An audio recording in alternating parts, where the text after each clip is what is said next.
여러분 안녕하십니까. 2월 20일 새벽이 됐습니다. 저는 책입니다. 어제부터 픽5 병원 이 전공의들이 근무를 중단했습니다. 전공의들은 필수 의료의 핵심들입니다. 그런데 그들이 병원 현장을 떠나면서 의료 공백이 현실화됐습니다. 정부는 전공의들의 사직서 제출을 집단 행동으로 간주하고 강경 대응하겠다고 합니다. 민주당 이재명은 정부가 의도적으로 이 불가능한 2,000명 정원안을 낸 뒤에 이 사태가 악화가 되면 누군가가 중재안을 들고 나와 사태를 해결할 거라는 이른바 음모론을 들고 나왔습니다. 그 누군가가 누구일까요? 아마 한동훈 국민의힘 비대위원장을 지칭하는 것 같습니다. 아마도 이재명은 이번 사태를 두고 한동훈이 해결하는 시나리오가 있다 이렇게 여기는 것 같습니다. 그러나 정부 여당은 벌칙 뜹니다. 의사 정원은 불가피한 것이며 지금 또 많이 늦었다고 주장합니다. 윤 대통령도 강경한 입장입니다. 의료 현장의 주역인 전공의들과 미래의 의료 주역인 의대생들이 국민 건강을 볼모로 집단 행동을 하는 것은 안 된다는 것입니다. 그러면서 2,000명 정원은 최소한의 확충 규모라고 했습니다. 어제 오후 2시에 국무회의가 열렸죠. 그 자리에서 의료는 국가안보, 치안과 함께 국가가 존립하는 이유이자 가장 기본적인 헌법적 책무라고 했습니다. 의사는 군인, 경찰관 같이 공무원은 아니지만 집단적 진료 거부를 해서 안 되는 일이라는 겁니다. 윤 대통령은 일각에서는 2,000명 정원이 과도하다고 주장하며 허황된 음모론까지 제기하고 있다며 이렇게 말했습니다. 하지만 30년 가까이 해묵은 문제를 해결하고 대한민국의 미래를 준비하기에는 이 숫자도 턱없이 부족하다. 그러니까 우리나라 경제단위가 굉장히 커지는데 경제단위가 커지면 변호사들 그리고 의사들이 많이 필요해집니다. 그런데 변호사들은 엄청 늘었는데 의사들은 오히려 줄었다 이런 얘기를 하고 있는 겁니다. 윤 대통령은 내년부터 의대 정원을 정원해도 2031년에나 의대 첫 졸업생이 나오며 전문의를 배출해서 필수 의료체계에 포함되려면 최소한 10년이 걸린다고 했습니다. 그러니까 2035년에야 2,000명의 필수 의료 담당 의사 정원이 이루어지는 것이다. 2,000명 정원은 말 그대로 최소한의 확충 규모다. 이런 얘기입니다. 어쨌든 윤 대통령의 발언을 보면 타협의 여지는 없어 보입니다. 그런데 아직 의문은 남습니다. 왜 하필 지금 의대 정원을 발표해서 총선 전에 이런 분란을 일어나도록 한 걸까요? 물론 국민 대다수는 의대 정원을 확대하는 것을 지지하지만 이 문제로 의료 대란이 장기화된다면 어떻게 될까요? 국민 여론이 어떻게 바뀔지는 불문가시입니다. 무엇보다도 현재 의사들이 수급 구조도 문제입니다. 성형외과, 피부과, 안과 등 인기 있는 과만 몰려들 뿐 소아과, 산부인과 같은 경우는 찬바람이 불고 있습니다. 그래서 수가를 차별화하고 도농간에도 수가를 차별화하는 방법을 강구해야 한다는 제안은 오래전부터 있었습니다. 어쨌든 27년 동안 의대 정원은 늘지 못했으며 2006년부터 오히려 줄었습니다. 경제 규모가 커지면서 아까 말씀드렸다시피 변호사와 의사 등 전문직들의 수요가 폭발적으로 증가하는 것은 확실합니다. 변호사는 한 해 60명씩 뽑다가 지금은 거의 2,000명 가까이 뽑고 있죠. 모두 윈윈하는 방법은 과연 없을까요? 자, 이제 공천 문제를 좀 짚어보겠습니다. 이 국민의힘은 공천이 순항 중입니다. 험지 출마를 요구받은 김태호, 서병수, 조혜진은 모두 받아들였습니다. 어제는 또 이 강남어리 박진 전 외교부 장관도 당의 권유를 받아서 서대문 올라옮겼습니다. 대통령실 출신 중에서도 이 박성훈 전 국정기획비서관은 부산진갑에서 탈락을 했습니다. 해운대갑의 주진우는 무난하게 단수 공천을 받았습니다만 박성훈은 선잔을 마신 것입니다. 그것뿐이 아닙니다. 이인재, 박찬주, 민경욱은 컷오프 됐습니다. 김기현 전 대표는 박맹우 전 울산시장과 그리고 주호영 전 원내대표는 정상환 변호사와 경선에 붙여졌습니다. 심지어 이철규도 경선에 붙여졌습니다. 그런데도 일절 잡음은 들리지 않습니다. 그런데 민주당은 정말 시끄럽습니다. 지난 방송에서 제가 말씀드렸다시피 하위 20% 통보를 받은 김영주는 탈당을 선언했습니다. 이수진은 이재명 당신이 물러나라. 그렇지 않으면 민주당은 폭망한다. 이렇게 외쳤습니다.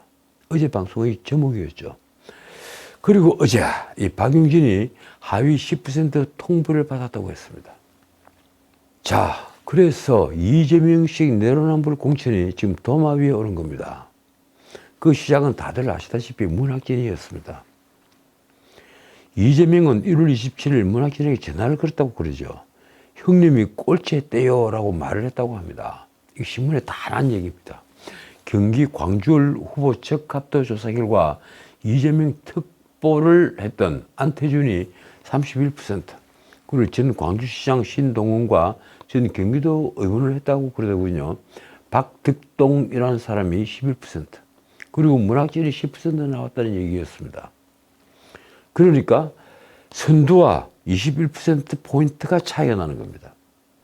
여론조사 결과 꼴찌이니 불출마를 하라는 겁니다. 문학진은 전략공천위원장 안교백에게 전화를 했습니다. 그래서 당에서 해당 조사를 한 적이 있는지를 물었습니다. 그러자 당에서는 없다. 그럼 경기도가 했나? 이런 답을 들었습니다. 경기도가 했나? 이때 경기도는 바로 이재명의 비선 조직인 경기도 팀을 지칭하는 말입니다. 문학진은 이렇게 말했습니다. 나 대신에 친위부대를 꼬지르다 보니 비선에서 무리수를 둔 것이고 누가 봐도 납득할 수 없는 수치를 조작한 것이다. 그는 정반대 결과가 나온 여론조사 결과를 들고 이재명을 만나려 했지만 이재명은 만나주지 않았습니다. 이 예에서 보듯이 지금 민주당 근처에서 떠도는 말들은 사당화, 권력의 사유화, 비선, 밀실, 사천 이런 등등의 말들입니다. 정체불명의 여론조사, 그 결과가 찌라시로 만들어져서 돌아다니고 있습니다. 또 경기도 팀이니 하는 엄침한 말들이 공공연하게 등장했습니다. 묻겠습니다. 이러고도 공당이라고 할 수 있으며 시스템 공천이라고 할 수 있는 것입니까? 이재명은 운동권이 대모인 인재근과 그리고 추미애에게도 불출마 또는 험지 출마를 권고했습니다. 나경원이 국민의힘 단수 공천을 받은 동작을에는 추미애뿐 아니라 전현희도 정체불명의 여론조사에 올랐습니다. 그러자 인재근은 자신이 불출마하는 조건으로 운동권 후배를 자신의 지역구 도봉갑 후보로 공천을 해달라고 요구했습니다. 하지만 이재명은 이를 단칼에 거절했다고 합니다. 민주당은 도봉갑에 친명계인 김남근을 전략 공천하는 방안을 검토 중인데 인재근은 최근 불출마를 공식 선언하는 자리에서 참지 못하고 김남근은 제가 지지하지 않는다 이렇게 말을 해서 이재명에 대한 불쾌감을 그대로 드러냈습니다. 어쨌든 이재명의 사천 논란은 지금 계속되고 있습니다. 이재명이 설 연휴 다음 날인 13일 밤 의원회관 자신의 방에서 연 비밀회의는 사실 비밀도 아니었습니다. 아주 노골적이었죠.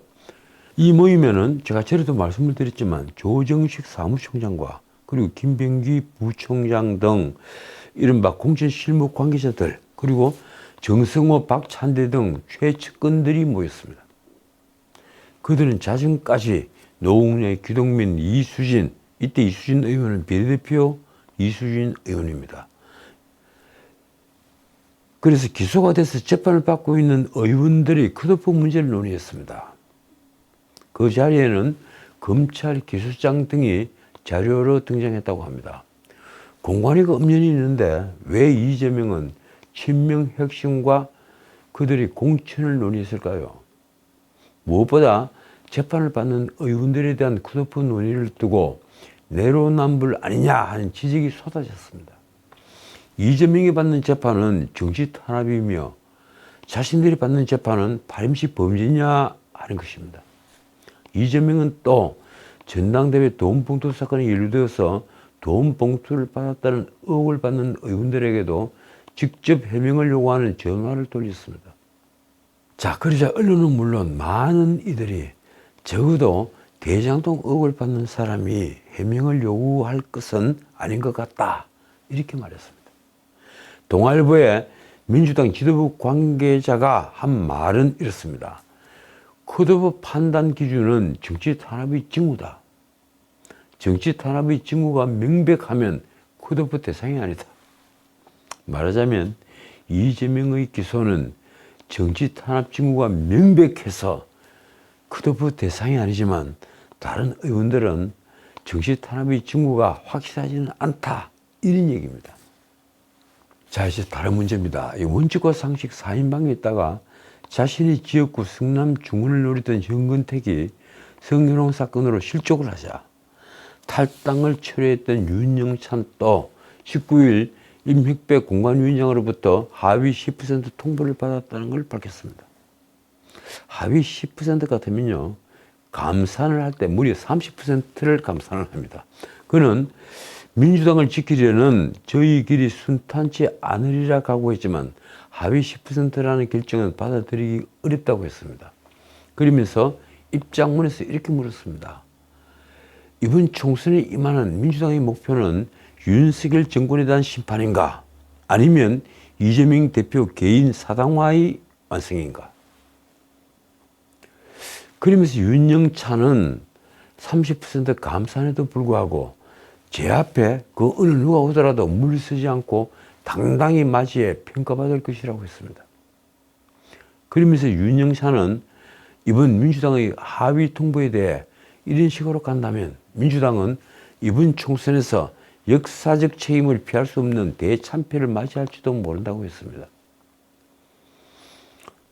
조사 주체도 알 수 없는 특정인을 배제한 여론조사가 소위 비명계 지역구만을 대상으로 이루어지고 당대표 측근끼리 밀실에서 중요 사안을 결정한다는 괴담이 의도에 파다하다. 하위 10%, 20%의 친문 비명계 의원들이 무더기로 포함이 된 이번 하위 통보 결과는 그러한 괴담을 사실로 확인시켜주고 있다. 글쎄요, 정확한 명단이 이제 드러난다면, 컷오프 20% 정확한 명단이 드러난다면 아마 이 말의 진실성이 밝혀질 겁니다. 재미있는 것은 민주당의 이런 내용을 지켜본 한동훈의 반응입니다. 무척 재미있습니다. 한동훈은 20일 김영주가 민주당에서 하위 20% 통보를 받고 탈당을 선언하자 이렇게 말했습니다. 이재명 대표는 하위 1%에 들어갈 것 같다. 솔직히 제가 그 신문 기사를 보다가 폭소를 터뜨렸습니다. 이재명은 하위 1%에 들어갈 것 같다. 그는 기자들에게 그 이유를 이렇게 설명했습니다. 이 대표는 단식하고 재판 다니느라 의정활동을 제대로 못하지 않았나. 자기 체포동의안 막아버리고 민생을 위한 의정활동을 안 하지 않았나. 그러면서 한동훈은 또 이렇게 따졌습니다. 이상하지 않나. 왜 박용진이 하위 10%에 들어가고 김영주가 하위 20%에 들어가나. 민주당의 시스템 공천이 왜 모든 함수를 통해 다 이재명이 원하는 결과만 나오나. 그렇죠. 김영주는 친문이라고 해야 됩니까? 정세균계죠. 그리고 박용진은 당대표 선거에서, 그리고 그 이전에 대통령 후보 선거에서 이재명과 맞붙은 사람입니다. 한동훈은 더 나아가 이재명 대표에게 찬성하느냐 반대하느냐가 지금 민주당 공천에서 몇 퍼센트를 차지하고 있는지 생각해 봐달라. 그게 전부 아닌가? 이렇게 말했습니다. 이재명을 사랑한다는 완장을 차지하는 사람은 지금 이재명의 민주당에서 견디기 어려운 것 같다. 그렇습니다. 지금 민주당의 공천은 친명이냐 비명이냐가 바로 1차적 잣대입니다. 만약 그렇다면 이재명은 민주당을 사당화했다는 책임에서 벗어날 수 없습니다. 자, 그런데 이재명은 20일 의원평가 하위 20%라는 통보를 받은 의원들이 반발하는 것과 관련해서 이렇게 말했습니다. 새로운 모습으로 환골 탈퇴하는 과정에서 생기는 일종의 진통으로 생각해달라. 지금 민주당이 이번 공천을 통해서 환골 탈퇴를 한다고 했습니까? 지나가는 소가 없겠습니다. 그는 공천은 공정하게 진행된다는 걸 강조했습니다. 이재명은 하위 20% 명단에 이른바 비명계 의원들이 대거 포함된 게 아니냐 하는 기자들의 질문에 이렇게 답했습니다. 그렇지 않을 것이다.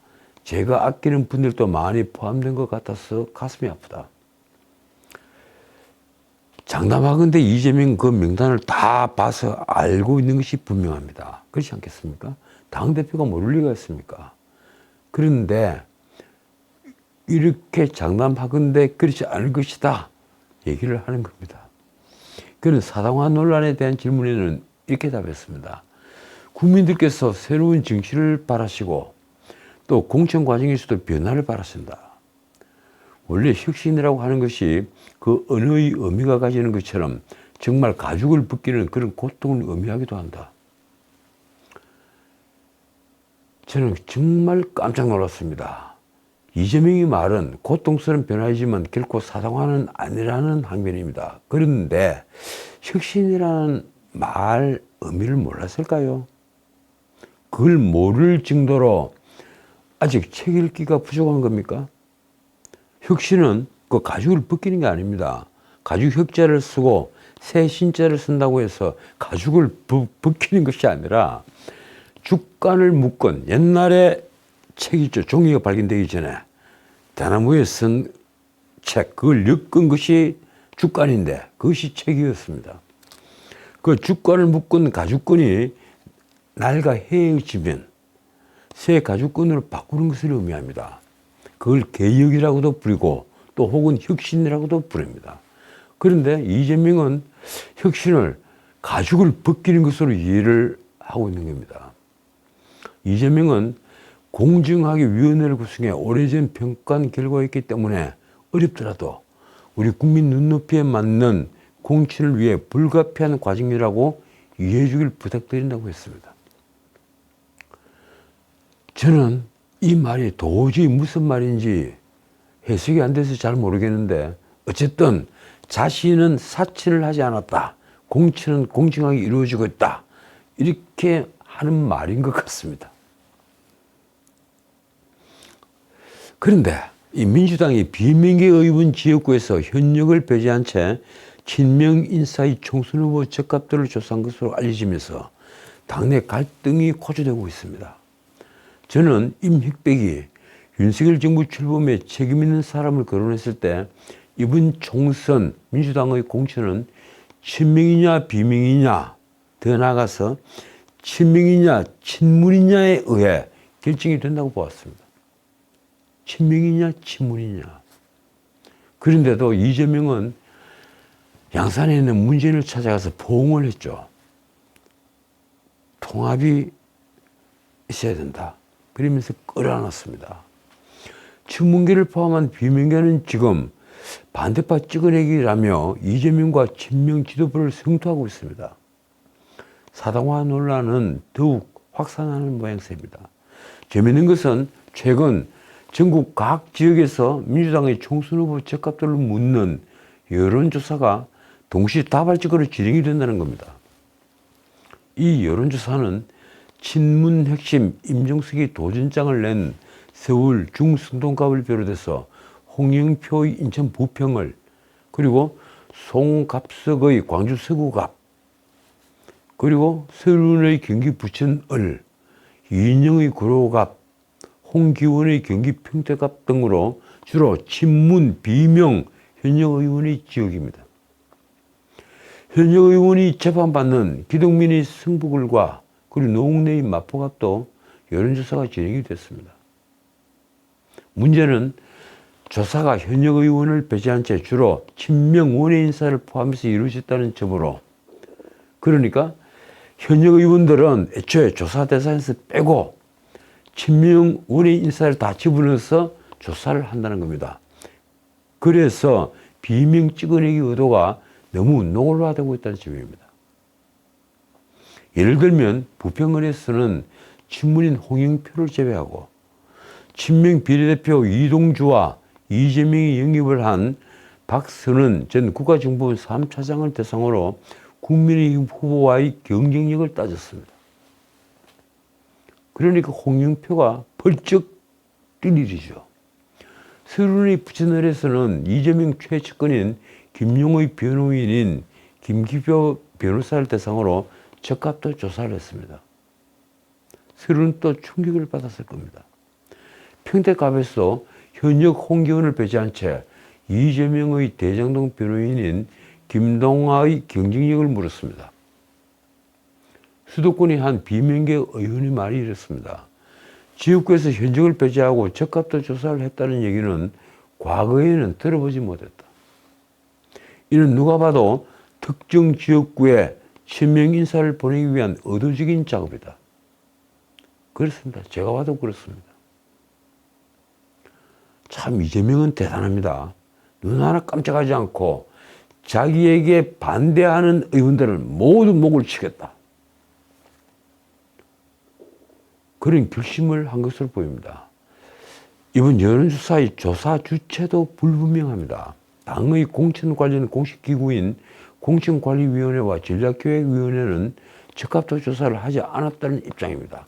우리는 한 적이 없다. 이 얘기를 공공연하게 밝힙니다. 권칠성 대변인은 여론조사가 당 차원에서 진행된 것이냐 하는 기자들의 질문에 확인하기 어렵다고 했습니다. 뭔가 답은 알고 있지만 말을 할 수 없는 입장입니다. 이러니 비명계는 이재명 측 비선 조직이 친명계를 자객 공천할 목적으로 여론조사를 돌린다고 의심하고 있습니다. 비명계 현역 의원과 경선을 치렀을 때 가장 경쟁력 있는 인물이 누군지 알기 위해 이재명 측에서 친명 원외 인사들끼리 여론조사를 했다는 주장입니다. 홍영표의 말이 이렇습니다. 최근 정말 이상한 여론조사 때문에 당이 굉장히 혼란스럽다. 어떤 비선 조직에서 한 것인지 매우 우려스럽다. 본인도 다 알고 있죠, 이제. 자, 그런데 어제 박용진이 합의 10%를 통보받았다고 스스로 밝히면서 이재명이 과거 당대표 경선에서 한 말이 재조명됐습니다. 참 우리 언론도 대단합니다. 이걸 또 찾아냈습니다. 박용진 후보도 공천 걱정하지 않는 당을 만들겠다. 이 말 언제 했을까요? 2022년 8월 전당대회 경선 과정에서 나왔습니다. 이재명의 입으로 스스로 한 말입니다. 이재명은 당시 원주시 한라대학교 대강당에서 열린 지역순회 합동연설회에서 통합하는 민주당을 만들겠다며 당 대표 선출 시에 자신을 비판한 의원들의 공천 학살이 우려된다는 당내 목소리에 대한 답을 한 것입니다. 박용진이 나를 저렇게 비판하고 대들고 하지만 내가 당대표가 되면 반드시 박용진이 공천을 받도록 하겠다. 이런 장담을 한 겁니다. 이 말을 했을 때 당대표 경쟁 후보였던 박용진도 그 자리에 함께 있었습니다. 박용진은 지난 대선 경선 때부터 말씀드렸다시피 이재명과 대립을 하면서 이재명의 사당화를 지적한 바 있습니다. 당시 박용진은 이재명이 송영길의 지역구였던 계양을에 출마한 점을 언급하며 이렇게 비판했습니다. 이재명 후보는 동지들과 당원들에게 자신의 셀프 공천에 대해 한마디 사과도 해명도 없었다. 사실 이재명이 대선 직후에 국회의원 보궐선거에 출마를 하려고 했다면 본인이 시장을 했던 성남 분당에 출마를 했어야죠. 그런데 안철수와 전쟁을 치르는 것이 그렇게 두려웠을까요? 어떻든 박용진이 의원 평가에서 하위 10%를 받은 것은 아주 치명적입니다. 아까도 말씀드렸다시피 하위 10%는 경선에서 30%를 감산을 하니 압도적 지지를 받아도 경쟁자를 이기긴 쉽지 않습니다. 그래도 박용진은 기자회견을 열어 당이 정해놓은 절차에 따라 재심을 신청하겠다고 밝혔습니다. 오늘의 이 치욕을 공개하는 이유는 민주당이 지금 어떤 심각한 위기에 놓여 있는가를 분명하게 드러내고 많은 분이 경각심을 갖기를 바라기 때문이다. 자, 이 지역에 박용진에 도전한 사람이 누구입니까? 정봉주가 뛰어들었습니다. 과연 박용진은 마지막에도 웃을 수 있을까요? 오늘은 여기까지입니다. 이 민주당과 달리 국민의힘은 순탄한 분위기입니다. 갈등이 적은 것은 예전 선거 때와 달리 저조한 현역 의원 교체율이 먼저 꼽힙니다. 그리고 아직 갈등이 있을 수 있는 지역은 많이 남겨뒀습니다. 그런데도 일부 언론은 희생이 없으니 갈등도 없고 감동도 없는 산무공천이라고 평가했습니다. 지난해 3월 전당대회 때 나경원이 당대표 불출마를 촉구하는 초선 연판장을 돌리는 등 친윤 홍위병 짓을 했던 의원들, 이분들도 한 40~50명 되죠. 이분들 중에도 상당수는 단수공천을 받거나 경선 참여를 보장받았습니다. 결국 어느 언론에는 이런 평가가 실렸습니다. 현역 지역구 의원들이 줄줄이 살아남은 탓에 불출마를 선언한 장제원 의원만 억울할 것이라는 이야기가 나옵니다. 사실 그 기사에는 장제원 의원만 억울할 것이라는 이야기가 나온다가 아니라 장제원 의원과 하태경 의원만 억울할 것이라는 이야기가 나온다, 이렇게 되어 있었습니다. 제가 그런데 하태경 의원은 제 판단으로 뺐습니다.